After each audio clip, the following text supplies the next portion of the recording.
എൻ്റെ ഏറ്റവും പ്രിയപ്പെട്ടവരെ, എല്ലാവർക്കും നമ്മുടെ ഈ പുതിയ വീഡിയോയിലേക്ക് സ്വാഗതം. ഞാൻ നിങ്ങളുടെ സ്വന്തം സുരേഷ് പൂനൂർ പൂനെ. ഞാനിന്നിവിടെ ഈ ഒരു വീഡിയോ ആയിട്ട് വരാൻ കാരണം, നമ്മൾ സാധാരണ പറയുന്ന പോലെ തന്നെ ജീവിതമായിട്ട് ബന്ധപ്പെട്ട കാര്യങ്ങൾ തന്നെയാണ്. നമ്മളൊക്കെ ഞാനിപ്പോൾ ഇത് പ്രത്യേകിച്ച് ഈ വീഡിയോ കണക്കാക്കിയിരിക്കുന്നത് കുറച്ച് പ്രായം കൂടി വരുന്ന ആളുകളെ ഉദ്ദേശിച്ചാണ്. നമ്മുടെ ജീവിതം തുടങ്ങി, വിദ്യാഭ്യാസം കഴിഞ്ഞു, ജോലി കിട്ടി, കല്യാണം കഴിച്ചു, കുട്ടികളായി, ആ കുട്ടികളുടെയും വിദ്യാഭ്യാസം കഴിഞ്ഞു, അവർ ജോലിയായി, അവർ കല്യാണം കഴിച്ചു എന്ന് പറഞ്ഞാൽ നമ്മൾ കഴിപ്പിച്ചു, പിന്നെ അവർക്കും കുട്ടികളായി. അപ്പോൾ ഈ ഒരവസ്ഥയിൽ ഒരുപാട് വർഷങ്ങൾ നമ്മൾ അല്ലേ ഒരു കഠിന തപസ്സിൽ എന്ന് പറഞ്ഞ പോലെ കഠിനമായ ശ്രമത്തിൽ തന്നെയാണ് പല ജീവിതം കെട്ടിപ്പടുക്കാൻ. അപ്പം നമ്മൾ ഒരുമാതിരി സെറ്റിലായ പോലെ സമയമാണ്. ഇനി നാം ചെയ്യേണ്ടത്, ഇതുവരെ നാം നമുക്ക് വേണ്ടി ജീവിച്ചിട്ടില്ല, ഇനി നമുക്ക് വേണ്ടിയും നമ്മുടെ കുട്ടികൾക്ക് വേണ്ടിയും ജീവിക്കണം. അതെങ്ങനെയാണ് ജീവിക്കുന്നത് എന്ന് ഞാൻ പറയാം. അപ്പം നമ്മൾ ഈ ചെറുപ്പകാലത്ത് അല്ലെങ്കിൽ യൗവനത്തിലൊക്കെ നമ്മൾ നന്നായി ഓടിച്ചാടി നടന്നു, പ്രശ്നമൊന്നുമില്ല, നമുക്ക് ആരോഗ്യ പ്രശ്നമൊന്നുമില്ല, നമ്മൾ ഓക്കെ ആയിരുന്നു. പക്ഷേ ഇപ്പം അങ്ങനെയല്ല, പ്രായം കൂടി വരികയാണ്. ഇപ്പോൾ റിട്ടയർമെൻറ്റൊക്കെ കഴിഞ്ഞ ആളാണെങ്കിൽ 60+ ആയിരിക്കും. 60 ദിവസം കഴിഞ്ഞ് വരിക എന്ന് പറഞ്ഞാൽ അത്രയും ശരീരത്തിന് മനസ്സിനൊക്കെ അതിൻ്റെ ഒരു വ്യത്യാസം വന്ന് കാണും. മനസ്സിന് പക്വത വന്നിട്ടുണ്ടാവും. ഒരു മാപ്പ് ഇങ്ങനെയാണ് കേട്ടോ. നമ്മൾ നോക്കിയാൽ ഗ്രാഫ് ചെറുപ്പം നിന്നിങ്ങനെ കുട്ടി ജനിച്ചു, വലുതായി, പഠിത്തം കഴിഞ്ഞു, അങ്ങനെ മെല്ലെ മെല്ലെ യൗവനം കഴിഞ്ഞൊരു പീക്ക് എത്തിക്കഴിഞ്ഞാൽ റിട്ടയർമെൻറ്റ് സമയം നമ്മൾ തിരിച്ചിറങ്ങുന്ന സമയമാണ് അല്ലേ, തിരിച്ചിറങ്ങുകയാണ്. അപ്പോൾ നമ്മൾ എത്ര വീമ്പിളക്കിയാലും നമ്മുടെ ആരോഗ്യത്തിനും ഒക്കെ ആ ഒരു വർഷങ്ങൾ അവിടെ ഉണ്ടാവും. അപ്പം നമുക്കതിനെ വീണ്ടെടുക്കാൻ, അത് നമുക്ക് വേണ്ടി മാത്രമല്ല, നമുക്ക് സ്വതന്ത്രമായി നടക്കാനും എവിടെയും നമ്മൾ കടന്നു പോകാതിരിക്കാൻ, അസുഖമായിട്ട് കടന്നു പോകാതിരിക്കാൻ ഉള്ളൊരു മാർഗ്ഗങ്ങളാണ് നമ്മൾ ചെയ്യേണ്ടത്. അതിനിടയ്ക്ക് നമുക്ക് വേണ്ടി ജീവിക്കുക, അതാണ് സെൽഫ് ലവ്, സ്വയം സ്നേഹിക്കുക. അപ്പോൾ നമുക്ക് വേണ്ടപ്പെട്ട കാര്യങ്ങൾ, സന്തോഷപ്രദമായ കാര്യങ്ങൾ ചെയ്യുക. അതിലൂടെ മനസ്സിനും ശരീരത്തിനെയും ഒക്കെ നമ്മൾ സന്തോഷമാക്കി ഉത്സാഹഭരിതരായിരിക്കുക. എപ്പോഴും നല്ല രീതിയിൽ മുന്നോട്ട് കൊണ്ടുപോവുക.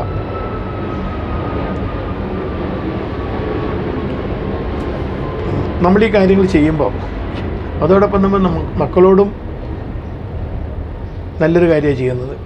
നമ്മൾ അസുഖബാധിതരായി കടന്നു പോയാൽ നമ്മളെ നോക്കാൻ മക്കളായിരിക്കും. ഇനി മക്കൾക്ക് നോക്കാൻ പറ്റിയില്ലെങ്കിൽ വല്ല വൃദ്ധസദനോ അനാഥ ആലയൊക്കെ ആയി മാറും. അപ്പോൾ ഇത്രയും കാര്യങ്ങളൊക്കെ നമ്മൾ കെട്ടിപ്പടുത്തിട്ടും നമ്മൾ ജീവിച്ചിരിക്കുന്ന കാലത്ത് നമ്മൾ കുടുംബത്തിന് വേണ്ടി തന്നെയാണ് അല്ലേ ഇത്രയും ഓടിയത്. ഇനി നമ്മുടെ കുറച്ച് ആരോഗ്യവും മനസ്സിനും ഒക്കെ ഇഷ്ടപ്പെട്ട കാര്യങ്ങളിലേക്ക് നമ്മൾ നീങ്ങണം. അല്ലെങ്കിൽ നമുക്കൊരു ജീവിതം എന്ന് പറഞ്ഞ് ഇല്ലാതായിപ്പോൾ. അതിനുവേണ്ടി ആദ്യം എന്താ വേണ്ടത്? ഇതൊക്കെ നടക്കണമെങ്കിൽ നമ്മളിപ്പോഴും പഴയ കാരണന്മാരൊക്കെ പറയുന്ന കേൾക്കാം, ചുമരുണ്ടെങ്കിലേ ചിത്രം എഴുതാൻ പറ്റുമെന്ന്. അപ്പോൾ നമ്മൾ ഈ ചുമര് ഉണ്ടായിരിക്കണ്ടേ, എങ്കിലല്ലേ ചിത്രം എഴുതാൻ പറ്റൂ. അപ്പോൾ ചുമരെന്ന് പറയുന്നത് നമ്മൾ തന്നെയാണ്. നമ്മുടെ ആരോഗ്യം, മനസ്സിൻ്റെ ആരോഗ്യം, ശരീരത്തിൻ്റെ ആരോഗ്യം, അതൊക്കെ നമ്മൾ ശ്രദ്ധിച്ചിട്ട് വേണം മുന്നോട്ട് പോകാൻ. എങ്കിൽ മാത്രമേ നമുക്ക് ബാക്കിയുള്ള കാര്യങ്ങളൊക്കെ ആസ്വദിക്കാൻ പറ്റൂ. ആസ്വദിക്കാൻ വൈകിപ്പോയി എന്ന് വിഷമിക്കേണ്ട ആവശ്യമില്ല. ഇപ്പോഴും നമുക്ക് പല കാര്യങ്ങളും ആസ്വദിക്കാം. നമ്മളാദ്യമായിട്ട് മനസ്സിലാക്കേണ്ടത്, നമുക്ക് വയസ്സായി അല്ലെങ്കിൽ പ്രായമായി, ഇനി എന്നെക്കൊണ്ട് ഒന്നും ചെയ്യാൻ സാധിക്കില്ല എന്നുള്ള തോന്നൽ ഒഴിവാക്കണം. നമുക്ക് പ്രായമായിട്ടില്ല, നമ്മളിപ്പോഴും ചെറുപ്പം തന്നെയാണ്. ആ ആരോഗ്യത്തെ, ശരീരത്തൊക്കെ നമുക്കതുപോലെ കീപ്പ് ചെയ്ത് കഴിഞ്ഞാൽ പ്രായമാവുന്നതിൻ്റെ വേഗത കുറയ്ക്കാൻ പറ്റും.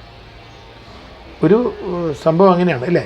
ചെറുതൊന്ന് ഒരു വിത്ത് പൊട്ടിമുളച്ച് മെല്ലെ മെല്ലെ വലുതായി, അത് കായ്കനികളൊക്കെ കൊടുക്കാൻ തുടങ്ങും.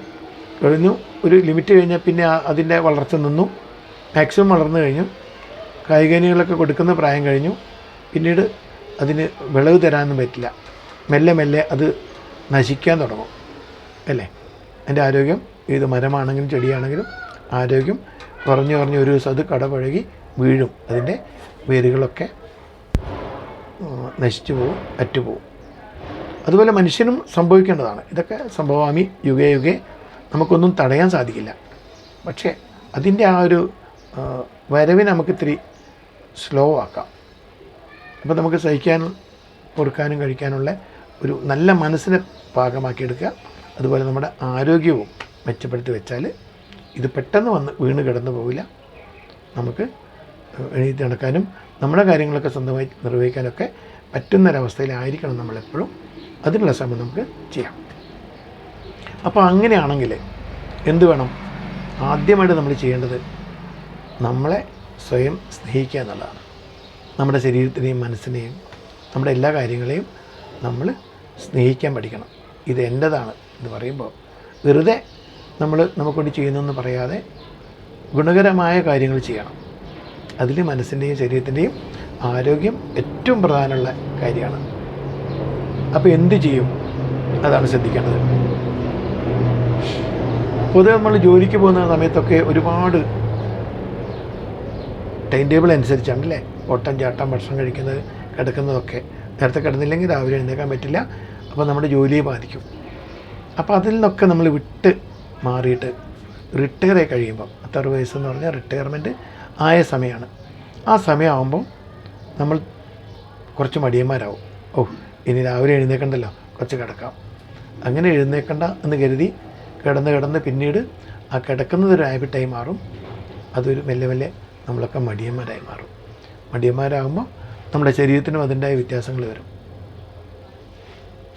അപ്പോൾ അന്ന് നമുക്ക് അത്യാവശ്യമായിരുന്നു അല്ലേ? അന്ന് ഓടിപ്പോകേണ്ടതും ഓഫീസിൽ പെട്ടെന്ന് ചെല്ലണം, ജോലി ചെയ്യേണ്ടതും നമ്മളെ ശരീരത്തെയും മനസ്സിനെയും തലച്ചോറിനൊക്കെ ഉണർവാക്കി വെക്കേണ്ടതൊക്കെ നമ്മുടെ ആവശ്യമായിരുന്നു. നമ്മളത് ചെയ്തു. ഇന്ന് റിട്ടയർ ആയപ്പം കുറച്ച് പൈസയും കിട്ടിയിട്ടുണ്ട്. പിന്നെ കുട്ടികളൊക്കെ ജോലിക്കാണ്. നമുക്കങ്ങനെ ഒരു കുടുംബത്തിൻ്റെ വലിയ ഭാരം വരുന്നില്ല എന്ന അവസ്ഥയിലാണ് കൂടുതൽ പേരും ഇതുപോലെ മടിയന്മാരായിട്ട് അസുഖബാധിതരാവുക. അപ്പോൾ നമ്മളതിനെന്ത് ചെയ്യണം? സിമ്പിളായിട്ടുള്ള ഒരു 5-6 കാര്യം മാത്രം ശ്രദ്ധിച്ചാൽ നിങ്ങളുടെ ഈ യൗവനം എന്ന് തന്നെ പറയട്ടെ, ഈ രണ്ടാം യൗവനം നിങ്ങൾക്ക് നിലനിർത്താൻ പറ്റും.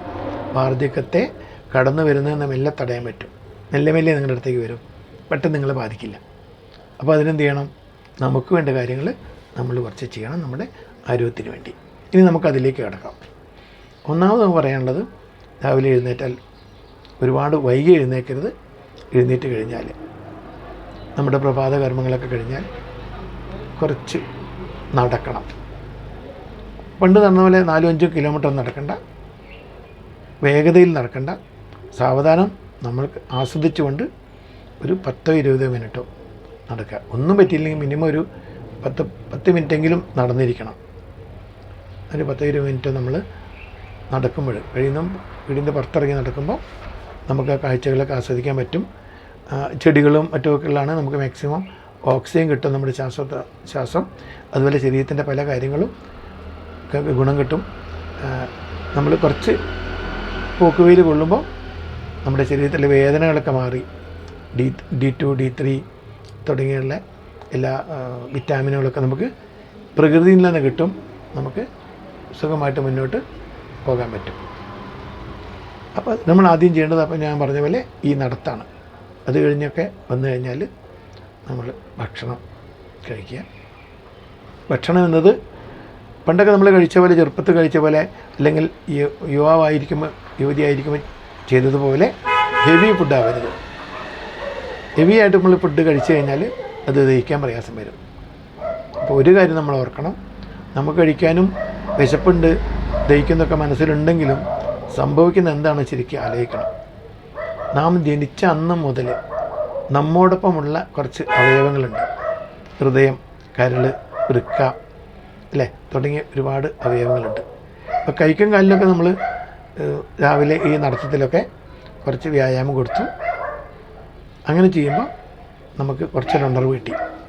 പിന്നെ നമ്മൾ ചെയ്യേണ്ടത് നമ്മുടെ ആന്തരാവയവങ്ങൾക്ക് ലോഡ് കൊടുക്കാതിരിക്കുക. ഇപ്പം നമ്മൾ പണ്ടൊക്കെ ചെയ്തിരുന്ന ആ ഒരു സ്പീഡിൽ കാര്യങ്ങൾ ചെയ്യാറുണ്ടോ? ഇപ്പോൾ ഒരു കാര്യം ചെയ്യുമ്പോൾ നമ്മൾ ഇടയ്ക്കൊന്ന് ഇരിക്കുകയൊക്കെ ചെയ്യും അല്ലേ, കുറച്ച് വിശ്രമിക്കും. എന്താ കാരണം? ശരീരം നമ്മുടേത് പണ്ടത്തെ ആ ഒരു ആരോഗ്യത്തിലല്ല. ഉണർവൊക്കെ ഉണ്ടെങ്കിലും ആ ആരോഗ്യത്തിന് കുറച്ചതിൻ്റെ മാറ്റം വന്നിരിക്കുന്നു. അപ്പോൾ അതുപോലെ നമ്മുടെ ആന്തരാവയവങ്ങളുടെ എന്താണ് അവിടെ അവർ ചെയ്തുകൊണ്ടിരിക്കുന്നത്? നമ്മൾ കഴിക്കുന്ന ആഹാരം ദഹിപ്പിക്കുകയൊക്കെ എന്നുള്ളതൊക്കെ എന്താണ്? കരളിൻ്റെ കടമയാണ്. അപ്പോൾ നമ്മളെ മനുഷ്യ ശരീരത്തിലെ ഏറ്റവും പ്രധാന അവയവം എന്ന് വെച്ചാൽ എല്ലാവരും പറയുന്നത് ഹാർട്ട് എന്നാണെങ്കിലും ഹൃദയമാണ് എന്ന് പറഞ്ഞാലും ഇവിടെ കൂടുതൽ ജോലികൾ ചെയ്യുന്നത് ഹൃദയത്തെ നന്നാക്കി നല്ല രീതിയിൽ വെക്കുന്നത് ചെയ്യുന്നതൊക്കെ നമ്മുടെ കരളാണ്. ആ കരളിലൂടെയാണ് ദഹനങ്ങളും കാര്യങ്ങളും ഒക്കെ നടക്കുന്നത്. കരൾ കുറച്ച് ജോലി ചെയ്യുന്നത് പിന്നോട്ടായാൽ നമുക്ക് പ്രശ്നമായി. അപ്പോൾ നമ്മളെന്ത് ചെയ്യാം? നമ്മളെ കുട്ടികളൊക്കെ നമ്മൾ ഇത്രയും കാലം സംരക്ഷിച്ചതുപോലെ നമ്മുടെ അവയവങ്ങളെയും നമ്മൾ സംരക്ഷിക്കണം. അത് ഏറ്റവും പ്രധാനമായിട്ട് ഞാൻ പറഞ്ഞില്ലേ, കരളാണ്. കരളിന് കൂടുതൽ ലോഡ് കൊടുക്കരുത്. അപ്പോൾ നിങ്ങൾ ലഘുവായിട്ട് ഭക്ഷിക്കുക, ഹെവി ആയിട്ട് കഴിക്കാതിരിക്കുകയും ചെയ്യുകയാണെങ്കിൽ തീർച്ചയായും കരളിന് നിങ്ങൾ അധികം ലോഡ് കൊടുക്കുന്നില്ല എന്നർത്ഥം. അപ്പോൾ കരളും സന്തോഷമായിരിക്കും, അതിന് റെസ്റ്റ് കിട്ടും. ഇത് നമ്മൾ ഒരു ഭക്ഷണം കഴിക്കുന്നതിനൊരു സമയ ചിട്ടയൊക്കെ വെക്കുകയാണെങ്കിൽ തീർച്ചയായും അതൊക്കെ കരളിൻ്റെ ഇതിനെ ബാധിക്കും. പിന്നെ ഭക്ഷണങ്ങൾക്കിടയിൽ കുറച്ച് ഗ്യാപ്പ് വെക്കുമ്പോൾ കരളിന് സമയം കിട്ടും ഇതൊക്കെ ദഹിപ്പിക്കാനും. അപ്പോൾ അങ്ങനെയൊക്കെ നമ്മൾ ശ്രദ്ധിക്കണം. അപ്പോൾ നമ്മളെ അടുത്ത സുഹൃത്താണ് ഈ കരൾ. അപ്പോൾ കരളിന് അധികം ടെൻഷൻ കൊടുക്കാതെ, ലോഡ് കൊടുക്കാതെ മിതമായ ഭക്ഷണങ്ങൾ നമ്മൾ കഴിക്കാം. അത് കഴിഞ്ഞു. അപ്പോൾ നമ്മൾ ശരീരത്തിന് കൊടുത്തു, ഭക്ഷണത്തിൻ്റെ കാര്യം നോക്കി, ഒന്ന് നടക്കുന്നത് പറഞ്ഞു, ശരീരത്തിൻ്റെ ഭക്ഷണത്തിൻ്റെ കാര്യം പറഞ്ഞു. മൂന്നാമത് നമ്മൾ മനസ്സിനെയും ഒക്കെ നമ്മൾ ആക്റ്റീവായി വെക്കുക, വായിക്കുക, വാർത്തകൾ അറിയുക. നമ്മൾ നമ്മുടെ എപ്പോഴും അപ്ഡേറ്റഡ് ആയിട്ട് വെച്ച് കഴിഞ്ഞാൽ മനസ്സ് അപ്ഡേറ്റ് ചെയ്തിരിക്കണം എപ്പോഴും. അറിവുകളൊക്കെ നമ്മൾ പകർന്നു വെക്കുമ്പോൾ ഇതിലൂടെ എന്ത് പറ്റുന്നു? ശരീരവും നമ്മുടെ ആന്തരാവയവങ്ങളോടൊപ്പം നമ്മുടെ മനസ്സിനും ഉണർവ് കിട്ടുന്നു, നല്ല എനർജറ്റിക് ആയിരിക്കുന്നു, അറിവുകളുണ്ട്. നമ്മളതിനെപ്പറ്റി ചിന്തിക്കുന്നു. പുസ്തകം വായിക്കുമ്പോൾ കഥകളെക്കുറിച്ചും കാര്യങ്ങളെക്കുറിച്ചൊക്കെ ചിന്തിക്കുന്നു. അപ്പോൾ അതിലൂടെ നമ്മുടെ തലച്ചോറും പ്രവർത്തനം നല്ല രീതിയിൽ തന്നെ തലച്ചോറിൻ്റെ പ്രവർത്തനവും മുന്നോട്ട് പോകുന്നു. ഇത് നല്ലൊരു കാര്യമല്ലേ? അങ്ങനെയായി. പിന്നെ നാലാമത്തെ കാര്യം ഞാൻ പറഞ്ഞത്, ഒരു ഫോൺ കോളെങ്കിലും ഒരു ദിവസം ചെയ്യണം. ഒരുപാട് സുഹൃത്തുക്കളുണ്ട് അല്ലേ? ആ സുഹൃത്തുക്കളോടൊക്കെ ചേർന്ന് നമുക്ക് സംസാരിക്കാനും കൂട്ടുകൂടാനും കുശലം പറയാനൊക്കെ സാധിക്കണം. പണ്ട് കാലത്തൊക്കെ ഈ പെൻഷൻ ആയ ആളുകൾ ബാങ്കിൽ പോയിട്ടാണ് പൈസ വാങ്ങുക. ബാങ്കിൽ പോയി പൈസ വാങ്ങുന്നതിൻ്റെ ഉദ്ദേശം പൈസ കൃത്യമായി കിട്ടാൻ വേണ്ടി മാത്രമല്ല, തൻ്റെ പഴയ കൂട്ടുകാർ എല്ലാവരെയും മാസത്തിലൊരിക്കൽ ഒന്നിച്ച് കാണാനും സംസാരിക്കാനും വിശേഷങ്ങളൊക്കെ പങ്കുവെക്കാനും ഒക്കെയുള്ളൊരു അവസരമായിട്ടാണ് അവർ കാണുന്നത്. അവരങ്ങനെ വീണ്ടും കണ്ടുമുട്ടുമ്പം ഒരുപാട് എന്താ പറയുന്നത്, ഒരു ഉണർവ് അവർക്ക് വരുന്നുണ്ട്, ഉന്മേഷം വരുന്നുണ്ട്, മനസ്സ് വളരെ സന്തോഷപ്രദമാകുന്നുണ്ട്. അതൊക്കെ നമ്മുടെ ആരോഗ്യത്തിന് ബാധിക്കും. പക്ഷേ ഇന്ന് ATM അതുപോലെ ഗൂഗിൾ പേ തുടങ്ങിയ കാര്യങ്ങളൊക്കെ ആയതുകൊണ്ട് എല്ലാ ട്രാൻസാക്ഷനും ഓൺലൈനായി മാറി. അപ്പോൾ നമുക്ക് അവരെ കാണാനുള്ള അവസരം കുറഞ്ഞു. പിന്നെ നമ്മുടെ ഹാബിറ്റുകൾ കൊണ്ട്, നമ്മുടെ സ്വഭാവ രീതി കൊണ്ട് കുറച്ച് മടിയൊക്കെ വരുമ്പം അവിടെ പോകണ്ടേ, കാണണ്ടേ, ഇവിടെ തന്നെ പൈസ നമ്മൾ ബാങ്കിലേക്ക് വരുന്നുണ്ടെങ്കിൽ പിന്നെ എന്തിനാണ് അവിടെ വരെ നടക്കേണ്ടതെന്നൊക്കെ നമ്മൾ ആലോചിച്ചിട്ട് പലപ്പോഴും ആ യാത്രയൊക്കെ നമ്മൾ വേണ്ടാന്ന് നോക്കും. അങ്ങനെയൊക്കെ പ്രശ്നങ്ങളുണ്ട്. അപ്പോൾ അതൊന്ന് ശ്രദ്ധിക്കണം. അപ്പോൾ അങ്ങനെയാകുമ്പോൾ നമ്മൾ എന്ത് ചെയ്യണം? ഒരു കോൾ ചെയ്യുക, അവരോട് സംസാരിക്കുക, കാര്യങ്ങൾ കൈമാറുക. അപ്പോൾ നമുക്ക് കണ്ട ഒരു സുഖം കിട്ടും. കോൾ ചെയ്യാം, വീഡിയോ കോൾ ചെയ്യാം. അങ്ങനെ അതോടൊപ്പം വല്ലപ്പോഴും പുറത്ത് പോയിട്ട് സുഹൃത്തുക്കളായിട്ട് കാണണം. വൈകുന്നേരങ്ങളിൽ വെയിലൊന്നുമില്ല, നല്ല കാലാവസ്ഥയാകുമ്പോൾ ഒന്നിറങ്ങിയിട്ട് അവരോടൊക്കെ കാണണം. അവരോടൊക്കെ കാണുമ്പോൾ നമ്മുടെ മനസ്സും ശരീരമൊക്കെ ഒന്ന് കുളിർക്കും. പിന്നെ അപ്പോൾ 5 കാര്യം ഞാൻ പറഞ്ഞു കഴിഞ്ഞു. 6ാമത്തെ പ്രധാന കാര്യം എന്ന് പറഞ്ഞാൽ നമ്മുടെ ഉറക്കമാണ്, വിശ്രമം. ഈ വിശ്രമവും ഞാൻ നേരത്തെ പറഞ്ഞ പോലെ നമുക്ക് ശരീരത്തിന് വിശ്രമം കിട്ടാൻ വേണ്ടി മാത്രമല്ല, ഉറങ്ങുമ്പോഴാണ്, റെസ്റ്റ് എടുക്കുമ്പോഴാണ് കൃത്യമായിട്ട് നമ്മുടെ കരൾ, ഹൃദയം തുടങ്ങിയ ഈ അവയവങ്ങൾക്കൊക്കെ റെസ്റ്റ് കിട്ടുന്നത്. ഭക്ഷണമൊക്കെ നമ്മൾ കിടന്നുറങ്ങുമ്പോഴാണ് ഇതൊക്കെ ദഹനക്രിയയൊക്കെ തുടങ്ങുന്നത്. അപ്പോൾ നമ്മൾ നല്ല നിദ്രയിലാവും, നല്ല ഉറക്കം നമുക്ക് കിട്ടും. അതോടൊപ്പം ഈ കാര്യങ്ങളൊക്കെ മുന്നോട്ട് പോകും. പിന്നെ നിങ്ങൾ ആലോചിച്ച് നോക്കുക, ഒരു ദിവസം നമ്മൾ ഉറക്കം കുറച്ച് കുറയോ ഡിസ്റ്റർബോ ആയിട്ടുണ്ടെങ്കിൽ പിറ്റേ ദിവസം നമുക്ക് ആ ഒരു ഉണർവുണ്ടാവില്ല. അതെന്തുകൊണ്ടാണ്? ആ ഉണർവില്ലാത്തത് രാത്രിത്തെ ഉറക്കം ശരിയാവാത്തതുകൊണ്ടാണ്. ശരീരത്തിന് പൂർണ്ണമായിട്ടുള്ള വ്യായാമം ആ ഒരു റെസ്റ്റ് കിട്ടാത്തതുകൊണ്ടാണ്. അപ്പോൾ റെസ്റ്റ് എടുക്കുക എന്നൊക്കെ പറഞ്ഞാൽ അതും രോഗമല്ല കേട്ടോ, അത് നമ്മൾ കൊടുക്കേണ്ട കാര്യമാണ്. കാരണം നാം ചെയ്യുന്ന പോലെ തന്നെ നമുക്ക് വേണ്ടിയാണ് കരളും ഹൃദയവും വൃക്ക ഇതൊക്കെ അല്ലേ പ്രവർത്തിക്കുന്നത്. അപ്പോൾ അവർക്ക് വേണ്ട കാര്യങ്ങൾ നമ്മൾ ചെയ്തു കൊടുക്കണം. ഭക്ഷണം മിതമായിട്ട് കഴിച്ചിട്ട് ലഘുഭക്ഷണത്തിലൂടെ ഹെവി ഭക്ഷണം കഴിക്കാതെ അവരെ സഹായിക്കാം. പിന്നെ ഉറങ്ങാം. നന്നായിട്ട് ഉറങ്ങുകയാണെങ്കിൽ 7-8 മണിക്കൂർ നമ്മൾ സുഖമായിട്ട് ഉറങ്ങുകയാണ്, ഡീപ്പായിട്ട് ഉറങ്ങുകയാണെങ്കിൽ തീർച്ചയായും അതിനൊക്കെ ഒരു സമയം പട്ടിക നമ്മൾ ഉണ്ടാക്കണം, സമയക്രമം. ഒരുപാട് ലേറ്റായി ഉറങ്ങരുത്, ലേറ്റായി ഉണരരുത്. അപ്പോൾ നമ്മളെപ്പോഴും പറയും നേരത്തെ ഉറങ്ങുക, നേരത്തെ എഴുന്നേൽക്കുക. ഈ പ്രഭാതത്തിലെ കാറ്റും വെളിച്ചമൊക്കെ നമുക്ക് ഒരുപാട് ആരോഗ്യം തരുന്നതാണ്. അപ്പോൾ നേരത്തെ പോയി കിടന്നുറങ്ങിയിട്ട് നേരത്തെ ഉണരുക. അപ്പോൾ അതുമൂലം നമ്മൾ ചെയ്യുന്നത് നമ്മുടെ സുഹൃത്തുക്കളായ ആന്തര അവയവങ്ങൾക്കൊരു റെസ്റ്റ് കൊടുക്കുകയാണ്, അല്ലേ? ഇത് നമ്മൾ വളരെ ശ്രദ്ധിക്കണം. ഇപ്പോൾ ഇത്രയൊക്കെ നമ്മൾ ചെയ്യുമ്പോൾ. അതുപോലെ തന്നെ ഭക്ഷണം ഒരുപാട് ലേറ്റായി കഴിക്കാതെ ഒരു 7:30 മണിക്കുള്ളിൽ 8 മണിക്കുള്ളിലൊക്കെ മാക്സിമം ഭക്ഷണം കഴിച്ചിരിക്കണം. കാരണം നമ്മൾ ഭക്ഷണം കഴിച്ച് ഉറങ്ങുന്നതിന് മുമ്പ് 4 മണിക്കൂർ ഗ്യാപ്പ് വേണമെന്നാണ് പറയുന്നത്. അപ്പോൾ 4 മണിക്കൂർ 8 മണിയാണെങ്കിൽ തന്നെ 12 മണിയായി. നമ്മളത്ര ലേറ്റ് ഉറങ്ങാൻ പാടില്ലല്ലോ. അപ്പോൾ അതുകൊണ്ട് കുറച്ച് നേരത്തെ 7 മണിക്ക് 7:30-ക്കെങ്കിലും ഇതിൽ കൂടുതൽ നേരത്തെ കഴിക്കാൻ നമുക്ക് പ്രയാസമാണ്. പ്രത്യേകിച്ചും മലയാളികൾക്ക് നമ്മൾ ശീലിച്ചാണ്. പലപ്പോഴൊക്കെ പുറത്ത് പോകുമ്പം ഉണ്ടാകുന്ന സംഭവങ്ങളല്ലാതെ അത് അങ്ങനെ കഴിക്കുകയാണെങ്കിൽ നമുക്ക് ദഹിക്കാനുള്ളൊക്കെ സമയം കിട്ടും. അപ്പോൾ ദഹിക്കിട്ട് വേണ്ട പോലെയൊക്കെ ആകുമ്പോൾ പിറ്റേന്ന് രാവിലെ നമുക്ക് നല്ല ഉണർവുണ്ടാവും. നമ്മുടെ മോഷനൊക്കെ നമ്മളത് കറക്റ്റായിരിക്കും, പ്രയാസം ഉണ്ടാവില്ല. അപ്പോൾ അങ്ങനെയുള്ള കാര്യങ്ങളൊക്കെ നമ്മൾ ശ്രദ്ധിക്കുകയാണെങ്കിൽ നമുക്ക് ഒരുപാട് ആരോഗ്യത്തോടെ മുന്നോട്ട് പോകാൻ പറ്റും. ജീവിതം വളരെ സുഖകരമായി മാറ്റാൻ പറ്റും. അതുകൊണ്ട് തന്നെ പ്രിയപ്പെട്ട സുഹൃത്തുക്കളെ, ഒരു മടിയും കൂടാതെ ഈ കാര്യങ്ങളൊന്ന് ചെയ്തു നോക്കൂ. 1 മാസം കണ്ടിന്യൂ ചെയ്യുമ്പോൾ നിങ്ങൾക്ക് ആ വ്യത്യാസം മനസ്സിലാക്കാൻ പറ്റും. അപ്പോൾ ഈ വീഡിയോ നിങ്ങൾക്ക് ഇഷ്ടപ്പെട്ടെന്ന് കരുതുന്നു.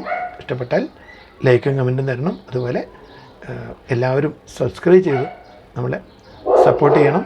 എങ്കിൽ മാത്രമേ വീണ്ടും ഇതുപോലെ വീഡിയോ ആയിട്ട് വരാൻ പറ്റൂ. അതൊക്കെ നിങ്ങളിലേക്ക് എത്തണമെങ്കിൽ തീർച്ചയായും നിങ്ങൾ അവിടെ സബ്സ്ക്രൈബ് ചെയ്തിരിക്കണം, അല്ലെങ്കിൽ അത് കിട്ടാൻ പ്രയാസമായി മാറും. അപ്പം ഇന്നത്തെ വീഡിയോ നമ്മളിവിടെ അവസാനിപ്പിക്കുന്നു. ഇനിയും നല്ല നല്ല വിഷയങ്ങളായിട്ട് നമുക്ക് വരാം. Signing off, Suresh Punnur, Pune.